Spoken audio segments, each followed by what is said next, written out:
ప్రభువు పేరట మీ అందరికీ శుభాభివందనములు। ఈ రోజు మన అనుదిన వాక్య ధ్యానమైన ఎడారిలో సెలయేళ్లలోని వాక్యము।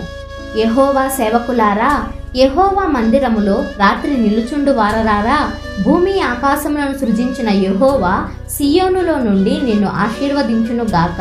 కీర్తనల గ్రంథము 134వ అధ్యాయము। ఆరాధించడానికి ఇంతకంటే మంచి టైం దొరకలేదా అని మీరు అనవచ్చు। రాత్రి వేళలో దేవుని మందిరంలో నిలబడుతున్నారట। ఆవేదనల చీకటిలో ప్రభువుని స్తోత్రించడం, అవును, అందులోనే దీవెన ఉంది। ఇదే విశ్వాసానికి సరి అయిన పరీక్ష। నా పట్ల నా స్నేహితుడి ప్రేమ ఎలాంటిదని చూడాలంటే నా కష్టకాలమే తగిన సమయం। దేవుని ప్రేమ విషయం కూడా ఇంతే।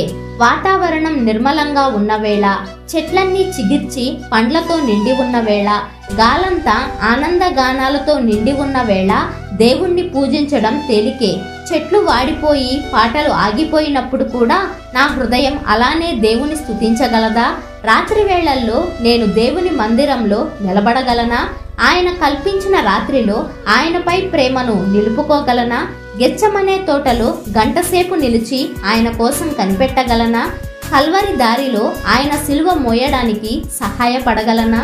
మరియా యోహానుల్లాగా ఆయన అంతిమ క్షణాల్లో ఆయన చెంత నిలబడగలనా?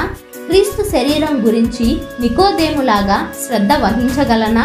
అప్పుడే నా ఆరాధన సంపూర్ణం, నా దీవెన ఫలభరితం। ఆయన అవమానాలు పొందుతుండగా ఆయనపై నా ప్రేమ నిలిచి ఉంది। ఆయన నికృష్ట స్థితిలో ఉండగా నా విశ్వాసం ఆయనపై కేంద్రీకృతమైంది। ఆయన మారువేషంలో ఉండగా నా హృదయం ఆయన రాజరికాన్ని గుర్తించింది। చివరికి నాకు తెలిసింది, నాకు కావలసింది బహుమతి కాదు, బహుమతినిచ్చే దాత। రాత్రిలో ఆయన మందిరంలో నిలుచున్నానంటే ఆయనను నేను స్వీకరించానన్నమాట। శాంతి సమాధానాలు కాదు, దేవుడే నా గమ్యం। దీవెనలు కాదు, వాటినిచ్చే దేవుడే। నడిపించే బాధ్యత ఆయనదే, నాది కాదు। ఏమి ఎదురైనా, ఏ దారైనా దేవునిలో గమ్యాన్ని వెతికింది విశ్వాసం। గమ్యం చేరుస్తాడని నిరీక్షించింది ప్రేమ। నా విన్నపాలను అంగీకరించి నడిపించాడాయనే కడదాకా।